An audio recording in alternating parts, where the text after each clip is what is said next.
I have just finished getting through the Audible version of The Rise of Skywalker, written by Rae Carson and read by Mark Thompson. If you want to get really sucked into this expanded novelization, I highly suggest Audible, because it plays out like an audio drama. Now, my first thoughts are that this book greatly enhanced the existing story. I was originally pretty 50-50 in my review of The Rise of Skywalker, and that grew a little bit higher after my subsequent viewings. And now, after reading the novel, I actually enjoy The Rise of Skywalker quite a bit. With that said, it doesn't change any major parts of the story at all. So if you absolutely hated The Rise of Skywalker, this book won't do anything for you ever. It's the same tale, just told much better with much more insight into why anyone's doing anything at all. In a lot of ways, this novelization reminds me of the Rogue One novelization and the Last Jedi novelization, meaning there's a bit of restructuring on how things unfold and how exactly everything kicks off. So that's about all I can really say before jumping into every single detail I could remember from my notes. So spoilers begin now. The first big thing this novel does was give us tons of additional Leia interactions. The opening of this book is on Ajann Kloss, with Rey meditating, and we get a lot of self-reflection from Leia regarding her time training with Luke, how Luke felt disappointed when she chose another path, but Leia had continued to commune with Luke, Obi-Wan, and Yoda even after she officially stopped her Jedi training. Leia told Rey that once you touch the Force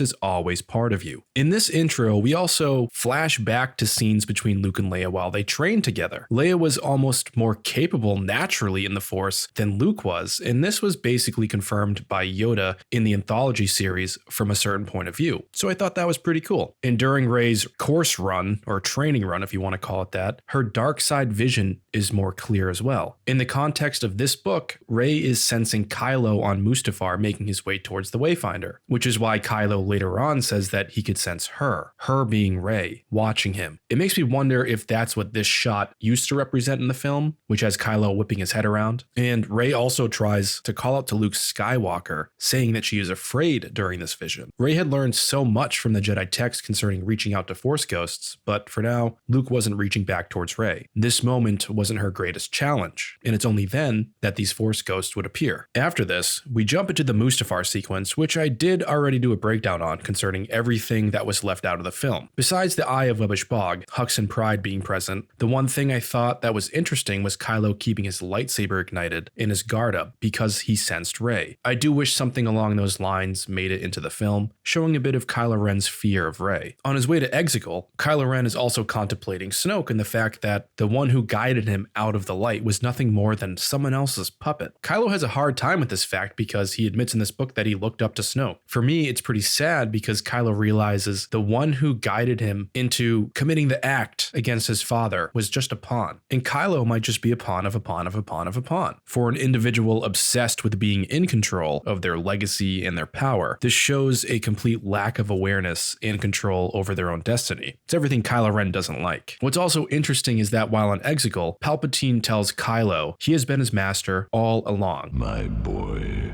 And duh, yeah, now we can surmise as much, but it's just more interesting in the book. The voice in Kylo's head, since he was a child, had always been Palpatine, but he would disguise his voice as other voices. And this was demonstrated in the film, but for some reason, this concept of Palpatine's manipulation of Ben sank in more impactfully with the book. And this is all due to the ability to peer inside the mind of our characters, rather than only watch them emote on screen. Palpatine orchestrated almost everything regarding Ben Solo down to the Knights of Ren. He states in this book that he led Kylo here, placing Snoke on his path as a test of his true power. In those Snokes in a jar, those things horrified Kylo Ren. Imagine if the movie gave us a little bit of Kylo peeking into the giant Snoke growth chambers, his eyes wide full of terror, whispering under his breath, "What the f is going on here?" It's pretty horrifying to consider, and the way this movie plays out, the entire scene in the film kind of looks like an 80s horror movie, so I think it would have been cool. I also love that Kylo has a bit of an edge with the Emperor. He doesn't like anyone sucking up to him or giving him praise because of who he is. He barely thinks this husk of an Emperor is worthy of speaking to him in the book. Kylo knows from his own learnings as a child what Palpatine is. He's just a clone body holding Palpatine's soul, barely able to contain it. But in Kylo's mind, everything before him, everything the Emperor has presented, is his inheritance. He will bow to no master anymore. Now, for a lot of folks, they probably want to know what that gigantic arm thing is that holds Palpatine. Well, now we know. It's called an Omen harness. I've literally never heard of this before. It's basically a fake spine that keeps a clone body alive. It keeps Palpatine alive. And before Palpatine, it was worn by some ancient Sith king. And the giveaway to Kylo that Palpatine was a clone was all the liquid vials being fed into his body. It all just clicked for him. And the final thing with Kylo and Palpatine is that Kylo senses the deception behind Palpatine's words. Palpatine tells Kylo that if Rey becomes a Jedi, then he will die. So that's kind of suspicious, right? And Kylo contemplates what he missed when he and Rey initially connected. He wonders if he missed something concerning her parents, because as we know, there's more to Rey's story. Regarding Rey, we also learn that the lightsaber she has at the end of the film has been kind of a work in progress for some time. The Jedi text taught Rey how to repair and build lightsabers, and how to use the Kyber crystal. And we also learn that Rey eventually did tell Leia about her vision in the Force during her training. However, she was cagey about the entire truth of it. Now after this, we get to the scene on the Glacier Colony, and this also has a bit of a smoother outplaying to it. Bulio's data transfer with Finn has a bit more urgency to it without the fast pacing the movie gave the scene. And the reason being is that Bulio interacting with the Falcon is a direct violation of First Order rule. All systems who help the Resistance are crushed, and Bulio has to transmit the information on a non-secure line, fully knowing that this will lead the First Order his way and ultimately to his death. And that's why we see Bulio's head later on. Kylo Ren, when presented with Bulio aboard his Star Destroyer, immediately decapitates him without hesitation or question. Now, before Bulio's decapitation, we actually get the full extent of the scene of Kylo Ren reforging his mask. There's much more detail. I once mentioned in a video that the reforging of Kylo Ren's helmet was a ceremony, and while it literally wasn't, the book kind of makes it seem like one. For one, the Knights of Ren haven't been around since Kylo took the mantle of Supreme Leader, so that answers a lot of questions as to why they are absent. The Knights of Ren were summoned to wherever this Sith alchemist Albrecht lives, and Kylo summoned the Knights back to him because he needs help finding the girl, finding Rey. And if he's going to be leading his former comrades, he wanted to reforge the symbol of his leadership, the mask. I like that reasoning. It makes sense. It's not Kylo Ren seeping darker into the dark side in the Sith. He seemingly just wants to look the part. And when the mask is finished, all the knights raise their weapons in honor of Kylo donning it again. I thought that was cool. And another interesting thing we find out after this, when Kylo's back aboard his destroyer, is that his ultimate goal is to have Rey at his side because he knows that together they would both be invincible. And he's reflecting on how she helped him defeat Snoke. I actually really liked this bit up front in the story. It makes a lot of Kylo's motivations clear in the novel and film. Now, back on Ajann Kloss, we get some more insight into the character of Beaumont, who was decoding some ancient Jedi text information for Rey along with C-3PO and R2. Apparently, this was his primary role in the story, but Beaumont is one of the reasons Rey was able to uncover much about what she learned from these books. And due to Beaumont's decoding, Rey also learns about Palpatine's obsession with eternal life. Leia herself reflects upon Palpatine's contingency plan and realizes that he has way more in store than just a Sith fleet, and she can feel that her son and Rey will somehow be involved. You know, it's pretty obvious how Ben Solo's already involved, but either way, the book gives us a little bit of insight into that. And this gives some weight to Leia's trepidation on letting Rey set out on a journey to find Exile. Leia ultimately wishes she had more time to teach Rey. Leia thinks back to Crate being her darkest moment, when she almost lost all hope, but then her brother had appeared out of nowhere to distract the First Order so they could all escape. It was nice seeing a lot of reflection over some of the events from The Last Jedi. As a huge fan of that movie, that being number one for me, I like it. Now, before Rey officially sets off on her journey to Exile, she has a talk with Maz Kanata, which absolutely would have been great to see play out on the screen. Maz tells Rey that there can't be an attack on Exile until she's finished Luke's journey. And much like Luke in Return of the Jedi, Rey worries that she might be a danger to this final mission. But Maz reminds her that there is no one else for the job. This is a task for a Jedi. And Maz gives Rey a great line of hope, saying that she won't know how strong she is until she knows how strong she has to be. That's a great line. Again, I wish some of that was in the movie. Maybe that was shot. I have no idea. I think Maz essentially could sense more of Rey's fears about this mission, and Rey herself fears the dark side having plans for her, which is definitely true. Besides Rey, Maz also talks with Leia, saying she knows Rey has the pull to the dark side, but Maz is also the one to remind Leia that the future is never certain, that Rey must find her path. And this makes Leia reflect on Ben, and if what he's currently up to is his true path. I found that part interesting. Because of Maz, Leia gives her blessing and lightsaber to Rey, and during all of this interaction with Rey and Maz, Luke from beyond the grave has reached out to Leia, a voice saying, "It's time." And this is in direct relation to Leia's death, of course. This happens several times throughout the story too. We find out that it's absolutely true that Leia saving herself in outer space in The Last Jedi came at a great cost to her physical body. And I truly love these Luke and Leia little interactions being peppered throughout our times with Leia in the book. And I think it also gave more of a clear indication as to what is going on with Leia beyond losing her balance as shown in the film. It was a little clunky way of showing something's wrong with Leia, but I get it. There was a limitation of footage, and that really complicates everything if you only have X amount of clips to work with. So yeah. On Pisana, the force bond between Kylo and Rey was actually the first connection since Crate. And while the dialogue mostly remains the same here, I like that Rey and Kylo were throwing memories at each other to sort of hurt each other. Rey throws Kylo a memory of Han's death, and Kylo taunts Rey with memories of her isolation on Jakku. I thought that was neat. And beyond that, Lando's role on Pisana has much more sorrow in it in this book. We learned early on that Lando had lost a daughter to the First Order from ancillary material, but in the book he reflects on that truth, and Lando knows all about Ben Solo and what has happened. Lando says one of the most profound things I have heard in the sequel trilogy regarding the entire story of the sequel trilogy, which would have also been nice to hear on screen. The sentiment was that this new regime turned all their children into their enemies to kill the spirit of the rebellion for good. That was really interesting to read, and such a perfect point of view about the sequel trilogy in my opinion. The Emperor basically got back at every rebellion hero in the OT in some form. I mean, even Snap Wexley dies. Wedge Antilles' adopted son. Everything's messed up because of Palpatine. Now, I thought this next bit of information was super interesting. We come to learn that Kylo Ren, as he pursues Rey and Pisana, looks at Rey as his light. She's like a beacon of light in the Force, and he believes that it's that light keeping him in agony. In Kylo's mind, either he hasn't fully destroyed his own light inside himself, or he needs to kill the light in Rey and show her her true nature. The entire interaction in the desert makes a lot more narrative sense to me now, because Kylo could sense Rey's terror that he was closing in. And we know Kylo wants to prey on Rey's anger and dark side so she can finally see the truth for herself, what she truly is. And what's kind of funny is before Rey demonstrates her Sith lightning ability by accident, Kylo comes out of his destroyed TIE fighter feeling like an idiot for doing that little maneuver he did with Rey, but also relieved that he didn't kill her in the process. I thought that was funny because you remember, she is the one thing that he wants. Again, Kylo wants Rey to be his empress, to be at his side on the Sith throne. And although Rey ends up escaping Kylo and the Knights of Ren, he feels vindicated in the fact that Rey had shown him her power, that he got it out of her. He felt that the next time that they would meet, he would be able to fully get Rey to turn to the dark side. And I'd also say that now, Rey telling Finn about her vision of the throne makes more sense, since both Rey and Kylo's minds are connected. I think some of his desires on top of Force visions are whirling around inside of Rey's head, so she's seeing a lot of things. One structural thing I also enjoyed is that we do not find out about Chewie's survival until after Rey experienced extreme anguish and guilt over the entire situation from Pisana, concerning the fact that she thinks that she killed Chewie. In the film, we can't sense any loss because as soon as Chewie figuratively dies, we see him again with Hux, and then we cut to Rey's guilt, and honestly, that kind of makes no sense. One thing that actually surprised the hell out of me while reading was the interrogation of Chewie from Kylo. I have definitely seen concept art of this, but was unsure of what was filmed or what wasn't. My guess is this interrogation was filmed, but potentially deemed too dark. Not sure. That's just my assumption. But Kylo Ren unshackles Chewie in the interrogation room using the Force, telling Chewie to go ahead, try to kill him. He even throws his lightsaber on the ground. And somehow Kylo uses Chewie's love for Rey against him, and love meaning his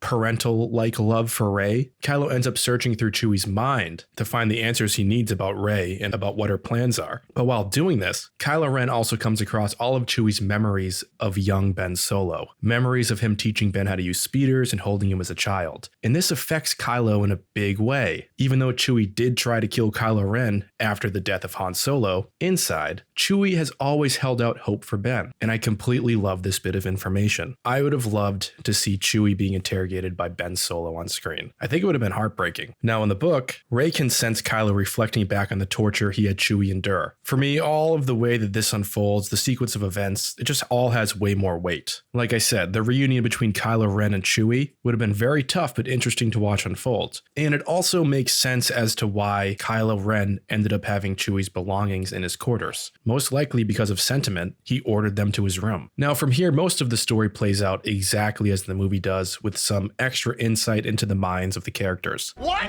You? No huge major deviations with their primary people, but the big difference is that Zorii Bliss gets a pretty significant side story while trying to escape Kijimi after helping Poe and the Resistance. Now I personally don't think this side story is super interesting. I do have to read it again. I've only gone through the book once, but it does make the reveal of Zorii Bliss showing up at the Battle of Exile make sense, or at least make more sense. Zorii escapes with some of her crew on her Y-Wing before the Sith Eternal Fleet comes up to blow up the planet. And knowing that the First Order has a zero tolerance rule regarding helping the Resistance, I think it was safe to assume the planet would be destroyed either way, or at the very least, Kylo would have ended up killing Zorii and her gang. Now, the one thing I think that might have been fun to watch during this Zorii side quest would be the fact that the Knights of Ren were murdering people on the streets. Zorii ends up seeing Trudgin, or Trudgin, or Tridgin, or Tegan, or whatever the hell his name is. Zorii sees that he murdered somebody with his axe, and there's blood all over the axe. So I think something like that being on screen would have been crazy. Really interesting to see, showing the Knights of Ren do something. So yeah, before Leia goes to lay down as seen in the movie, she ends up giving a motivational speech to the Resistance. She reports that the Falcon has been found and is back on its mission. And this all occurs after Kylo and Rey's actual encounter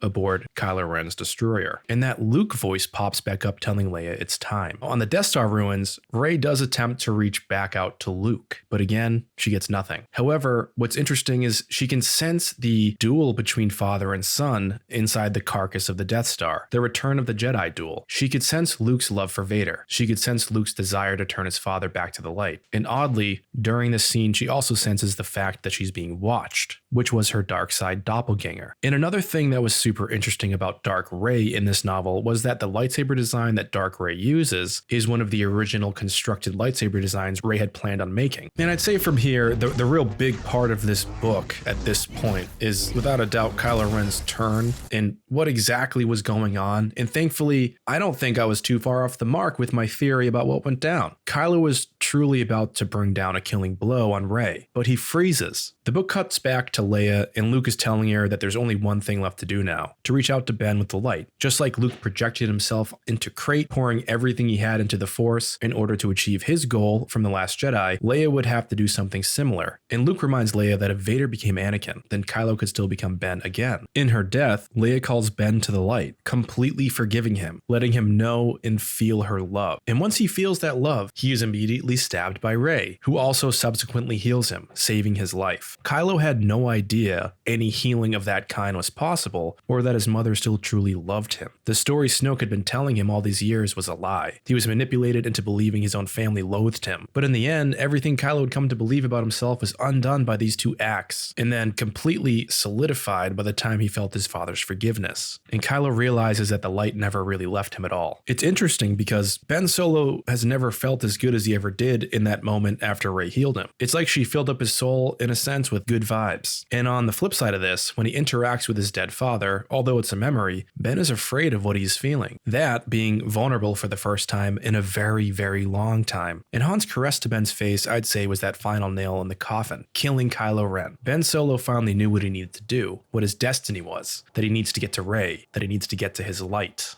The entire interaction between Rey and Force Ghost Luke is similar, yet again, a bit more well-rounded in regards to what the scenes were trying to convey. You know, Luke's talk extends beyond the fact that Rey's just a Palpatine. In the book, Luke talks to Rey about Leia and how she was stronger than everyone, even him, and that the Force itself will always be stronger than blood. And Luke also talks to Rey about their shared similar backgrounds, saying it was no coincidence that two orphans from desert planets ended up together on Ahch-To, that Rey ended up drawn to Leia and himself. And interestingly, much more time passes on Ahch-To than the movie lets on. Rey naps for a while and fixes the X-Wing and even ends up seeing a fish nun who gives her a grimace. But the broad strokes are all still the same. Now I, for one, would have definitely loved to spend more time on Ahch-To, see the fish nun, see more porgs, see more of Rey potentially fixing the panel on the X-Wing, doing a bit of her scavenging technique while communing with Luke, whatever. It would have been neat to see. And finally, on Exile, there are a lot of reveals, or at least little bits I want to bring up because, as I said, the rest of this story is basically the film with a bit of extra information from Palpatine and some more context as to Rey's final journey to Tatooine. And I have to say, there is some interesting info concerning Ben Solo's fate. We all know most of this information now, but Palpatine ends up talking about Plagueis and how his master was never able to ascend like he was because he wasn't fast enough in the moment of his death. Palpatine, however, had known about Vader's light this entire time, creating his own contingency if he was killed. Had Luke struck down the Emperor, Luke would have, I guess, become all of the Sith, and Vader intercepting Luke's strike at the Emperor could now be viewed as Vader protecting his son. Yeah, sure, it's a little bit clunky though. And we also come to find out that the dyad was originally what the Sith were trying to create with their one master and one apprentice way of life, the rule of two. However, because they weren't able to apparently create the dyad, that's why the rule of two was set up in its place. Option B. But dyads in the Force are preferable, and hopefully, now that we know about this information, we can get some new EU regarding the dyad. And then Palpatine gives us some more information concerning Rey's parents. The father was a strand cast of Palpatine, and that's a word that we heard used in The Mandalorian before regarding Baby Yoda. Basically, it's clone DNA, but not exactly a match. And Rey's father was apparently a failed clone, not deformed, but he had no power in the Force. His body was incapable of possessing the full might that is Palpatine. He was disgusted by this clone, but he also wanted to keep it alive and allow it to procreate through natural means, and that led to Rey. And Rey turned out to be the perfect vessel for Palpatine. Concerning Ben Solo, we now know that he took a TIE Scout equipped with hyperdrive to Exegol, and when he got there, he initially thought that perhaps the Knights of Ren had come to help him when they showed up, but then Ben Solo quickly realized that they were Palpatine's pawns. And without a lightsaber, Ben knew that he could take a few of the Knights at one time, but not all of them. And for me, that was a solid enough explanation as to why Kylo couldn't really do much before he got the lightsaber. And when Rey and Ben finally do sense each other on Exegol, it's like a holy union. They both can see and feel each other, and it feels right and powerful, and they both wished it had always been this way. They realize that they have been robbed from this by the dark side. And interestingly, right before they team up, right before Rey senses Ben is there to help her, Rey was almost giving in to Palpatine, truly considering her options about taking up the throne, thinking it might not be so bad. Maybe it will save all of her friends. But thankfully, Ben pulled her out of this. When she passes off the saber using their connection, Ben Solo immediately feels that Anakin's saber is an extension of him, that it belongs to him, and that he's finally earned that saber. It was an interesting twist on Rey's deservedness of the saber from the beginning of the film. It truly wasn't hers all this time. It was waiting for Ben, and Rey was sort of the bearer of the saber. And this makes sense because Rey is finishing the journey of Leia, and she's donning her saber. And this is something that Leia knew about and foreseen, and something that Luke most likely knew about. And this also makes me wonder if Leia's destiny was always to take on Palpatine in this final battle, but something somehow interfered with the future, and who knows. But it's an interesting thing to think about. But either way, Rey finishes Leia's journey with her saber. The other fun thing is that when Ben Solo does bow before destroying the Knights of Ren, he thinks about his father saying surprise in that moment. And the audible that I have gave us the voice of Han Solo saying surprise, so that whole moment really works for me. And to be honest, it gave me chills when I was listening. I love that scene. Ben Solo's whole persona was fundamentally changed. As I said, Ben Solo had never felt as good as he did now after being healed. And he knew that as long as he was with Rey, that he was okay, that she was his light. Rey even looks at Ben Solo in a new way when he runs up to her before the Emperor. He stands like Han, looks like Han, with the eyes of Leia. And I thought that description was kind of beautiful. Now for the sad part. When Rey is finally victorious over Palpatine, she seemingly dies from the complete loss of life force energy. However, there is a spark left. One little spark of life in there. As Ben Solo climbs back up the cliff he was thrown over, he has this immense sense of loss, like something physically has emptied out of him, and he sees Rey just laying there. Ben thinks to himself that everyone who guided him back to the light, back to himself, is now gone. And Ben thinks that Rey deserves so much better than this. And because Ben could sense that little spark in Rey, he chose to do something he had never done before. Pour everything he had inside of himself into Rey. He didn't know how to use that power or that technique that Rey used to heal him, but he believed it was possible, and that was enough. When Rey came to, Ben's heart was full. Ben Solo gave Rey back to the galaxy, and it was was the least that he could do for everything that he had done, even if everything that he was part of was partly manipulation. And before Ben Solo faded into the Force, his last bit of awareness was Rey clasping his hand in her own. I think that is a very beautiful piece of this story, although I understand the sadness people do have about Ben Solo's death. However, I think story-wise, all of this now works. I don't like that he's dead, but now I like the reason as to why. And Rey did cry for Ben Solo, but not for Kylo Ren. That makes sense. Rey felt like half of her was missing, which truly is sad to read, but thankfully within the novel, Ben's voice is heard by Rey after he passes on, saying that he would always be with Rey, and Rey remembered that no one is ever truly gone. I absolutely wish that that was in the film. I think that would have been amazing and a much better way to send off Ben Solo to the netherworld of the Force. And I think it would have gone over very, very well with a lot of fans of Ben Solo, giving them a bit of closure that, hey, at least he's happy in the afterlife. I don't know, maybe it wouldn't have worked. So as the novel wraps up, we end up finding out that Rey and Poe were both aware of Finn's affinity in the Force, and I thought that was a nice touch for the end. I wish it was in the movie. And what was interesting is it's Finn who told Poe and everybody else that Rey needs to go do the Tatooine thing on her own, this Tatooine pilgrimage. And I'd imagine that the importance of laying the sabers to rest was felt by Finn because of his affinity now for the Force. He understands the importance of what Rey's about to do, closing a chapter on something in her life and,